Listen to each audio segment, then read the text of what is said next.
नमस्कार दोस्तों, मैं रोहित कुमार आप सभी लोगों का directstudy.com पे बहुत-बहुत स्वागत करता हूँ। आज के क्लास में हम लोग करने जा रहे हैं चैप्टर नंबर 20। इसका नाम है एलिगेशन।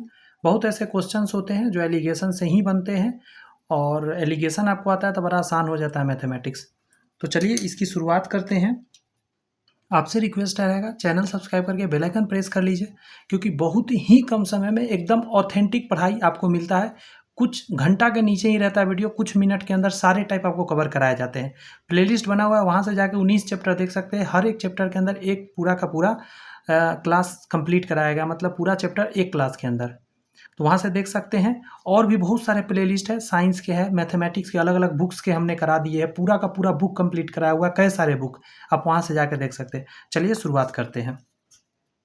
सबसे पहले छोटी छोटी बातें हैं उसको समझना जरूरी है। जैसे विभिन्न अध्यायों में एलिगेशन लगाया जा सकता है। एलिगेशन ऐसा नहीं कि कोई एक चैप्टर है। जैसे देख सकते हैं, मिश्रण आधारित प्रश्न पे लगा सकते हैं आप, प्रतिशत पर लगा सकते हैं, साधारण ब्याज में लगा सकते हैं, लाभ हानि प्रॉफिट लॉस में लगा सकते हैं, बट्टा छूट में लगा सकते हैं, औसत में लगा सकते हैं, समय दूरी में लगा सकते हैं, संख्या पद्धति में लगा सकते हैं। बताओ मेरे को आप कितना ज़्यादा चैप्टर में लग सकता है। तो एक एक चैप्टर को देखते हैं। जैसे पहला मिक्सचर में देखते हैं कैसे लगेगा।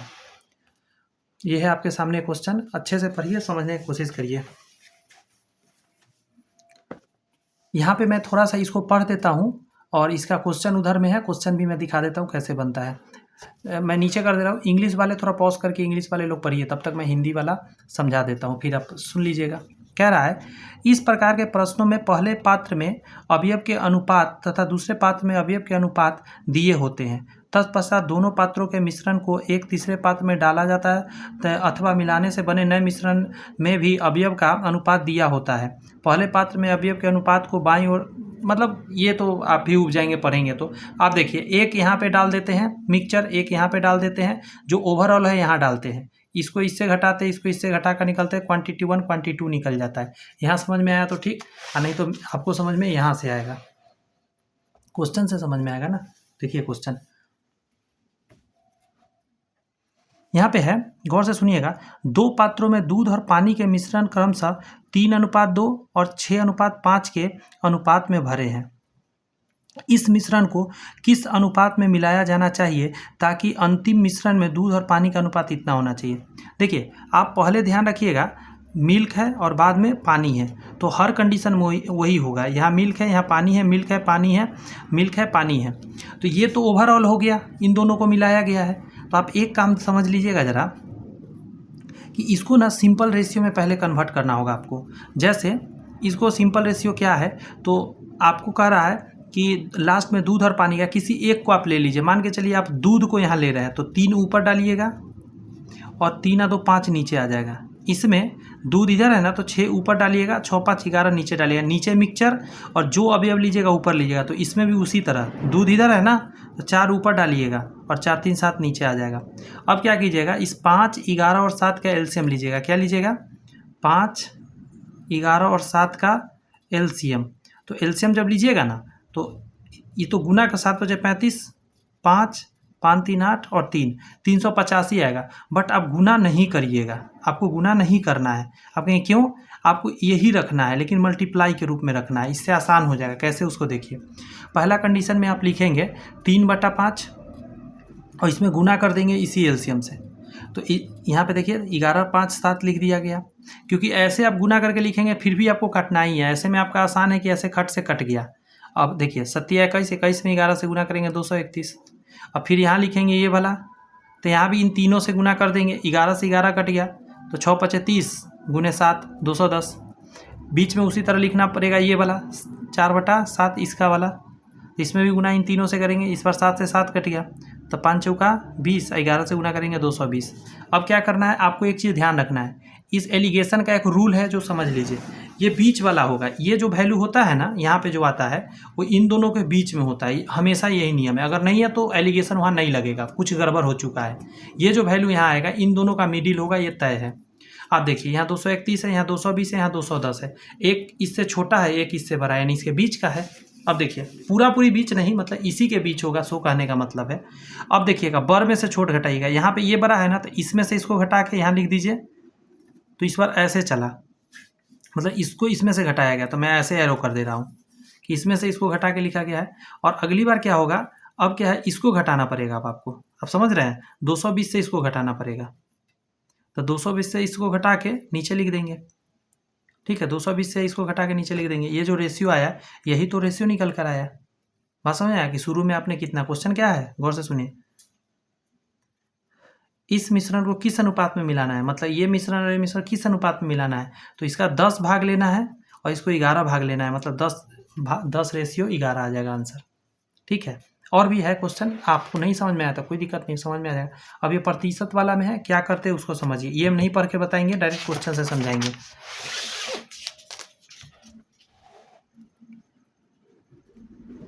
वैसे यहाँ देख लीजिए, ये भी क्या कह रहा है उसको समझ लीजिए।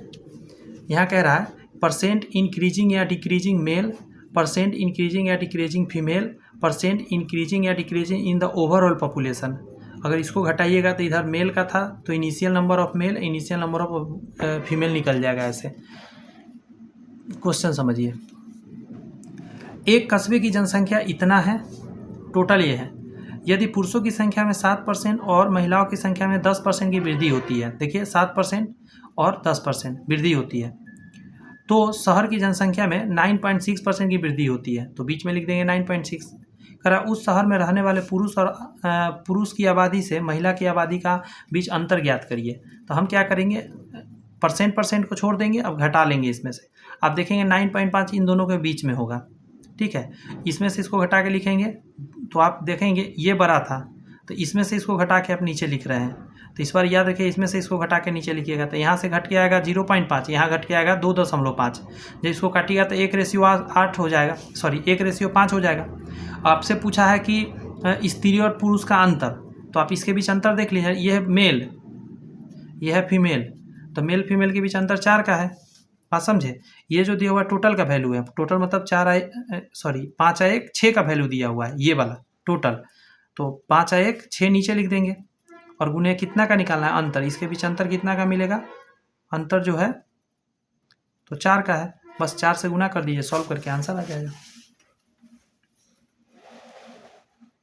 यहाँ पे देखिए, कह रहा आय व्यय और बचत में कैसे लगता है, तो ये रहेगा परसेंट इंक्रीज या decrease in expenditure, percent increase या डिक्रीज इन सेविंग्स, बीच में रहेगा परसेंट इंक्रीज या डिक्रीज इन इनकम, और यहाँ से घटा के लिखाएंगे तो एक्सपेंडिचर और सेविंग आएगा। यहाँ एक्सपेंडिचर था तो एक्सपेंडिचर आएगा, सेविंग था तो सेविंग आएगा। इस पर क्वेश्चन कैसा आता है एग्जाम में वो भी देख लीजिए। यहाँ कह रहा है यदि एक परिवार की आय में 6% की कमी हो जाती है, 6% की कमी हो जाती है, 1 मिनट, क्या चीज़ की कमी हो रही है, इनकम, -6% लिख देते हैं। और व्यय में, एक्सपेंडिचर में 8% की कमी हो जाती है, तो एक्सपेंडिचर यहाँ लिख दिए 8% की कमी हो गई, माइनस लगा दिए। और उसकी बचत में 4% की वृद्धि होती है, सेविंग्स में 4% की बचत कर दिए। तब परिवार के आय और व्यय का अनुपात बताइए। तो टोटल ओवरऑल इनकम यही है, तो बीच में क्या डालिएगा, इनकम डालिएगा। बात समझे, ये सब समझना है। बीच में इनकम डालेगा, यहाँ एक्सपेंडिचर, यहाँ सेविंग्स। माइनस में क्या लिखते हैं, जब घट रहा है या जो बढ़ रहा है उसमें प्लस लिखते हैं। अब देखिए माइनस से इन दोनों के बीच है, बात समझे, इससे ये छोटा है, पता है कि नहीं पता है। माइनस वाला से जितना माइनस में बड़ा होता है वो असल में ज़्यादा छोटा है, ये बड़ा है ये छोटा है। तो इसमें से इसको घटाएंगे तो यहाँ पे देखिए लिख के इसीलिए बताया गया, -6 में से घटाया गया -8 को, तो यहाँ से 2 आ जाएगा। और यहाँ इसमें से इसको घटा के लिखिएगा तो असल में 10 आ जाएगा, तो 10:2 आ जाएगा। काटिएगा इसको तो क्या निकल कर आएगा, 5:1। तो इधर आ जाएगा क्या चीज़ आपका, ये F क्यों लिखा गया है। तब परिवार की आय और व्यय का अनुपात बताइए।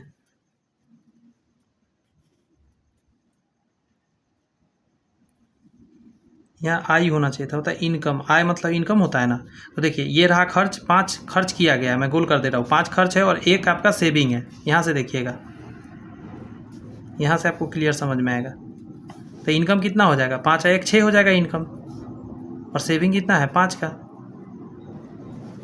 बात समझ में आ रही है कुछ।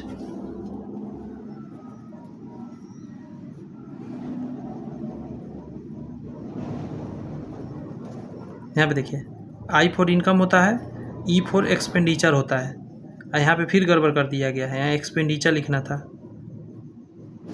इनकम और एक्सपेंडिचर, इनकम और एक्सपेंडिचर। 5 आ 1 6 जोड़िएगा, देखिए ना यहाँ पे देखिए एक्सपेंडिचर 5 है, सेविंग 1 है, तो इनकम कितना हो जाएगा 5 1 6, और एक्सपेंडिचर पूछा है तो 5 डाल दीजिए, है कि नहीं है। थोड़ा सा मिस प्रिंट था, कोई बात नहीं। यहाँ देखिए साधारण ब्याज, देखिए साधारण ब्याज में कैसे बनेगा, तो उस समय यह सिचुएशन बनता है, रेट ऑफ इंटरेस्ट परसेंट यहाँ है, रेट ऑफ इंटरेस्ट दूसरा यहाँ है, अब ग्रॉस रेट ऑफ इंटरेस्ट यहाँ है। जब घटाइएगा तो प्रिंसिपल 1 प्रिंसिपल 2 मिल जाएगा आपको। ये इंग्लिश वाले लोग क्वेश्चन इसको पॉज करके पढ़ लीजिए, मैं हिंदी में यहाँ पे समझाता हूँ। कह रहा है हरीश के पास 40,000 है, ओके, उसने इसे 2 बैंकों में जमा कर दिया। पहले बैंक द्वारा दिया गया ब्याज 9.5% प्रति वर्ष है और दूसरे बैंक का 5.5% प्रति वर्ष है। यदि 1 वर्ष के अंत में हरीश को इतना मिलते हैं, तो यहाँ ध्यान रखिएगा, ये शब्द पे ध्यान दीजिए, 1 वर्ष के अंत में इतना मिलता है, तो ये क्या है, असल में इंटरेस्ट है। करा तो दोनों बैंकों को जमा की गई, अंतर ज्ञात करिए राशि का, कोई बात नहीं निकाल लेंगे। सबसे पहले हम देखेंगे कितना इंटरेस्ट मिला। तो हम जानते हैं कि रेट बराबर होता है SI गुने 100/P गुने T। तो SI कितना है, ये जो मिला है सो 100 डाल देंगे, टोटल पैसा ये है, और यहाँ पे -1 क्यों कर दिया है यार, गुना में 1 होगा, ठीक है, 1 वर्ष का बात है इसीलिए बात 1 डाल दिए। सॉल्व करेंगे 8% आएगा, तो ओवरऑल बीच में जाएगा। एक जगह पे है कितना 9.5%, एक जगह पे है 5.5%। देखिए ये इन दोनों के बीच में है, तो इसमें से इसको घटा के यहाँ लिख देंगे, 8 में से 5.5 जाएगा, 2.5 बचेगा, और 9.5 में से 8 जाएगा, 1.5 आएगा। इसको काट के छोटा करिएगा, 5 और 3 आ जाएगा। ये प्रिंसिपल हो गया, ये फर्स्ट प्रिंसिपल हो गया, ये सेकेंड प्रिंसिपल हो गया। अब देखिए अंतर पूछ रहा है, तो एक गौर से मेरी बात सुनिएगा। 5 3 8 नीचे जाएगा, और अंतर इसके बीच कितना है 2 का, तो 2 गुना में कर देंगे, यहाँ से निकल जाएगा। नया जो हमारा चैप्टर है, देखते हैं लाभ और हानि पे कैसे लागू होता है। लाभ हानि के चैप्टर में क्या होता है कि कॉस्ट प्राइस 1 लिखते हैं, कॉस्ट प्राइस सेकेंड लिखते हैं, और कॉस्ट प्राइस ऑफ मिक्सचर लिखते हैं, तो क्वांटिटी पहला और दूसरा मिल जाता है। यहाँ पे कह रहा है कि एक किराना व्यापारी ने 60 रुपये प्रति किलोग्राम वाला, कितना वाला 60 वाला, और 65 रुपये प्रति किलोग्राम वाले 2 किस्म के चाय को अनुपात में मिलाना चाहिए। किस अनुपात में, एगो है 65, कि ताकि मिश्रण को 68.20 रुपये प्रति किलोग्राम पर बेचकर उसे 10% का लाभ होता है। आप एक बात बताना मेरे को, ये जो दिया गया है 68.20% रुपया, ये है 10% लाभ के बाद, तो 10% लाभ के पहले क्या रहा होगा, निकाल सकते हैं क्या आप, मैं निकाल के दिखाऊं। देखिए 68.20 है, यह है 10% लाभ के बाद, 10% लाभ से पहले क्या रहा होगा, तो देखिए कैसे करिएगा। पहले 10% का वैल्यू निकालिए, तो कहिएगा कि 10/100 होगा, काटिएगा तो 1/10 होगा। तो ये कितना है पता है, ये 11 का वैल्यू है, 10 और 1 11 का ये वैल्यू है। आपको 10 का निकाल लीजिए, आपको ओरिजिनल वैल्यू पता चल जाएगा। 11 छक 66, 11 दूनी 22, 62 आ जाएगा। बस देखिए इन दोनों के बीच आ गया, यानी सही बना हुआ है। अब यहाँ से घटा दीजिए, यहाँ से आ जाएगा 3, यहाँ से आ जाएगा 2, यानी 3:2 में मिलाया गया, आंसर आ गया। समझे। अब देखिए इसमें कह रहा है कुछ और हो सकता है, कुछ और चेंजिंग हो सकता है। क्या चेंजिंग उसको समझिए। कह रहा है प्रॉफिट या लॉस परसेंट दूसरा, पहला नंबर दूसरा, ओवरऑल प्रॉफिट या लॉस घटाएंगे तो आ सकता है क्वांटिटी पहला दूसरा आ सकता है, या कॉस्ट प्राइस पहला कॉस्ट प्राइस दूसरा आ सकता है। ये क्या क्वेश्चन है भाई इसी चैप्टर में, तो देख लेते हैं इस चैप्टर में और भी क्वेश्चन किस टाइप के आता है। यहाँ कह रहा है कि एक छात्र ने 150 में 10 पेंसिल और 8 पेन खरीदा, ओके, वह पेंसिल को 4% लाभ पे पेंसिल, और पेन को 7% लाभ पर बेचता है, 7% पर। कुल मिलाकर उसे 9 रुपये का लाभ होता है। प्रत्येक पेंसिल और पेन का क्रय मूल्य बताइए। टोटल उसको 9 का लाभ होता है। टोटल खर्च उसने कितना किया 150, 9 का लाभ है, तो यहाँ से आप निकालना पड़ेगा आपको। 9 ऊपर 150 नीचे, गुने 100 कर दीजिए। 3 3 9 3 5 15, 1 0 1 0 से 1 0, 5 से 5 दूनी 10, 3 दूनी 6% का ओवरऑल उसको क्या हुआ है, ओवरऑल उसको लाभ हुआ है। अब यहाँ से घटा के आप संख्या निकाल सकते हैं। एक संख्या 1 एक संख्या 2 आ जाएगा, क्लियर है बात। बट आप यहाँ देखिएगा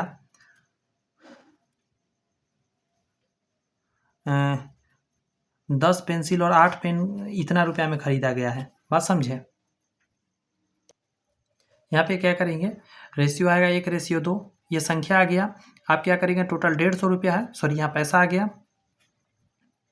तो यहाँ पे 150 को बांट दीजिएगा।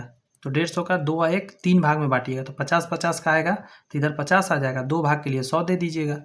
अब निकालना क्या है, मान के चलिए यहाँ पे करा है कि प्रत्येक पेंसिल का निकालना, पेंसिल 10 है ना, तो आप 50 में 10 से भाग दे दीजिए, क्या निकल के आ जाएगा 5। और उसी तरह पेन 8 है, 100 में 8 से भाग दे दीजिएगा, निकल के आपका आ जाएगा, ठीक है, 12.5 आ जाएगा।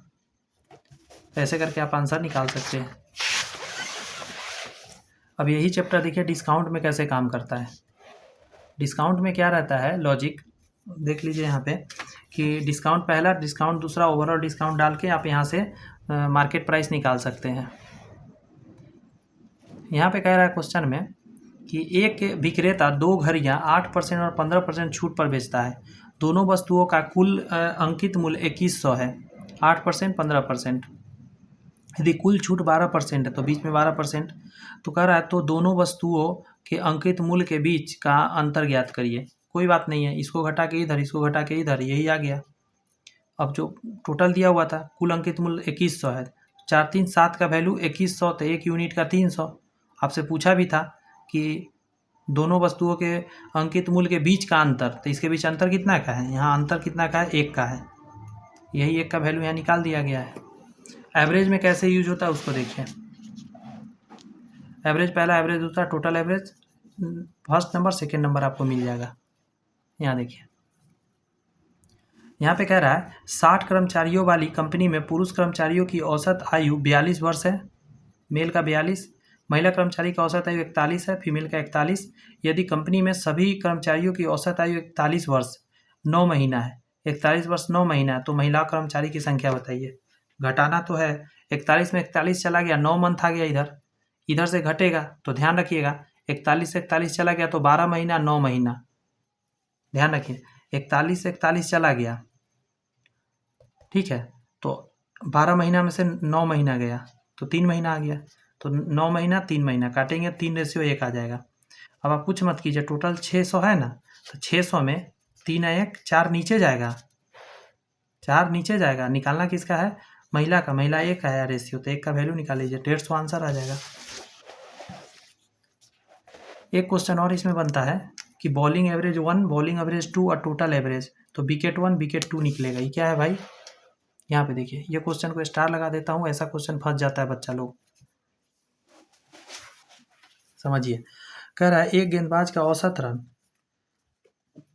प्रति विकेट 11.5 होता है। अपनी अगली पारी में गेंदबाज ने 5 विकेट लिया और 40 रन दिए, जिससे उसने अपने गेंदबाजी औसत में 0.5 की कमी की। विकेटों की कुल संख्या ज्ञात करिए। देखिएगा जरा घटना क्या हुआ उसको जानिए।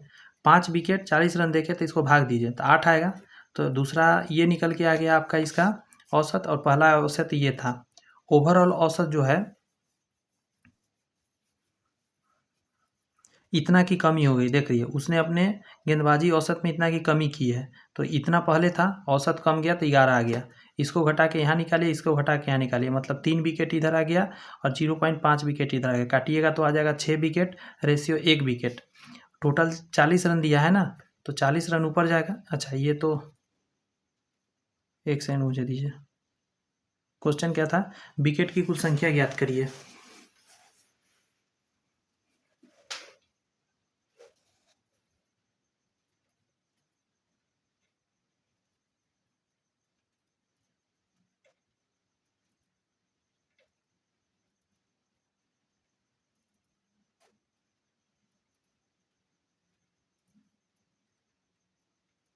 हाँ थोड़ा सा यहाँ देखिए, ये जो है 5 विकेट, ये कहाँ किसका है 5 विकेट, तो आप कहिएगा ये 8 वाला का, इसका 5 विकेट, मतलब इसका वैल्यू 5 दिया हुआ है। आपको टोटल विकेट जानना है, 6 या 1, 7 यूनिट का वैल्यू निकाल लीजिए, 7 × 5 35 आंसर हो जाएगा। ठीक है, टाइम एंड दूरी में देखिए कैसे काम करता है। यहाँ पे है एक स्पीड, दूसरा स्पीड एवरेज, बीच में है speed, average speed, time 1 time 2 निकल के आएगा। क्वेश्चन से देखिएगा समझ में आ जाएगा। एक कार 20 किलोमीटर प्रति घंटा से 30 मिनट चलती है, ओके, तथा x किलोमीटर प्रति घंटा की चाल से 45 मिनट चलती है, ठीक है। यदि पूरी यात्रा के लिए कार की औसत चाल इतना दिया हुआ है, पूरी यात्रा है, बीच में चला जाएगा, तो x का मान बताइए। यहाँ 20 किलोमीटर प्रति घंटा, यहाँ पे है x किलोमीटर प्रति घंटा, यहाँ इतना। अब एक चीज़ जानिएगा, इससे ये छोटा है, इससे ये छोटा है, तो 20 माइनस 14 यहाँ करेंगे तो 45 आ जाएगा। लेकिन इधर हमको ऑलरेडी दे रखा है 30 मिनट, तो हमको पता है कि इसको घटाकर यहाँ 30 आने वाला है, इसका रेशियो आएगा 2:3, ठीक है। आपको एक बात जानना पड़ेगा, पूछा क्या था, x का मान बताइए। यहाँ पे ध्यान दीजिएगा कैसे ये बनेगा। आपने लिख दिया 20 किलोमीटर पर आवर और ये कितना देर चला है, 30 मिनट, तो नीचे 30 लिख दीजिए।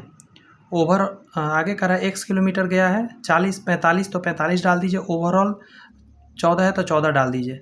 अब इसका रेशियो निकालिएगा, 2:3 आएगा। अब x निकालने के लिए आपको थोड़ा सा मेहनत लगेगा। कैसे मेहनत लगेगा, तो 20 के चाल से 2 मिनट मान के चलिए कि ये आ गया आपका टाइम, तो 20 के चाल से 2 मिनट प्लस x के चाल से 3 मिनट, टोटल यहाँ से दूरी आ गया बराबर 14 के चाल से टोटल 3 2 5, दूरी बराबर दूरी। अब सॉल्व कर देना है इसको, तो 3x बराबर आ जाएगा आपका 14×5 = 70 और -40, 3x बराबर 30, 3 से कटेगा x बराबर 10, यही आ जाएगा 10 किलोमीटर पर आवर, ठीक है।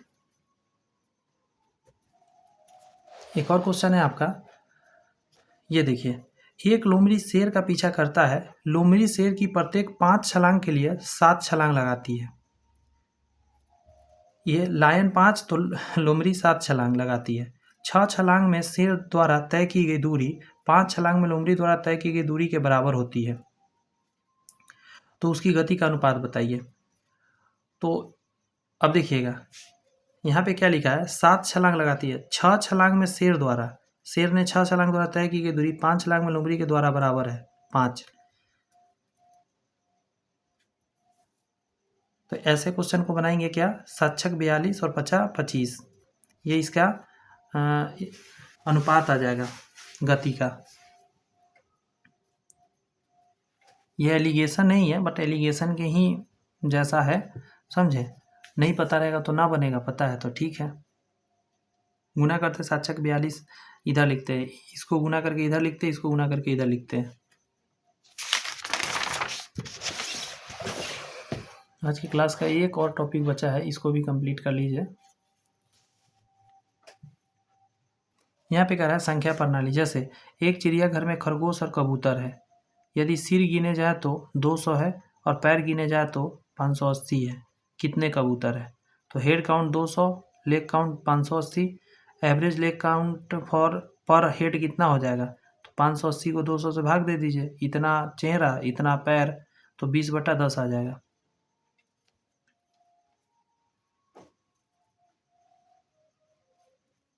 ये कैसे किया गया है जी,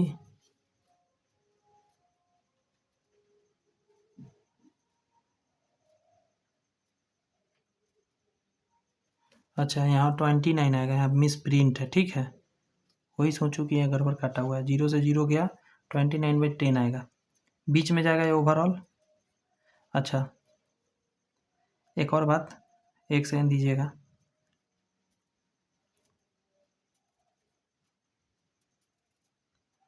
हाँ, पैर की बात करिएगा तो रैबिट को 4 पैर होता है और पिजन को 2 पैर होता है। ओवरऑल पैर, ये ओवरऑल,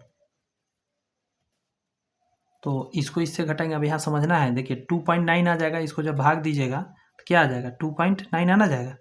तो अब देखिए इन दोनों के बीच में है, तो इसमें से 2 घटेगा तो 0.09 आ जाएगा, यहाँ पे आ जाएगा 0.09 और रेशियो, और इधर से घटाइएगा तो 4 में से हटाइएगा तो 1 आ जाएगा इधर, ठीक है। तो 3 बचा, 3 में से 2 गया 1, 19.9 आ जाएगा। इससे पॉइंट कट गया तो ये आ जाएगा 9:11 आंसर हो जाएगा, मतलब सॉरी 9:11 आ जाएगा।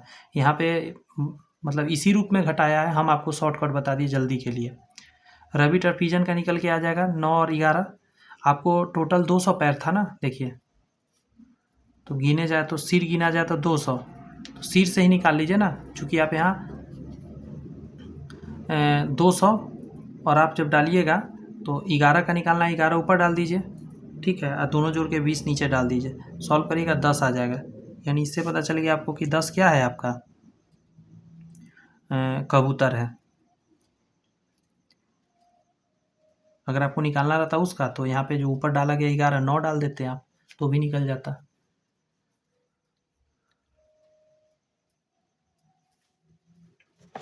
ये तो कंप्लीट हो गया। जो नेक्स्ट क्लास आएगा वो एवरेज का आएगा, ठीक है। तो चैनल सब्सक्राइब करके बेल आइकन प्रेस करिए अगर अभी तक आपने नहीं करा है, तो तभी तो आपको ये भी वीडियोज़ मिल जाएगा। प्लेलिस्ट जाके देख सकते हैं, 21वां चैप्टर है और भी बहुत सारे chapter classes, 20 chapter total complete करा के अपलोड कर दिए गए हैं, उसे देख लीजिए। इसी तरह आगे आएगा समय कार, कम समय के अंदर, देखिए ना 26 मिनट, आधा घंटा भी नहीं हुआ है, सारे टाइप आपने यहाँ पे कवर कर लिया। इससे बड़ी बात क्या हो सकती है, रिवीजन के लिए इससे बढ़िया कुछ नहीं है। All the best, bye bye.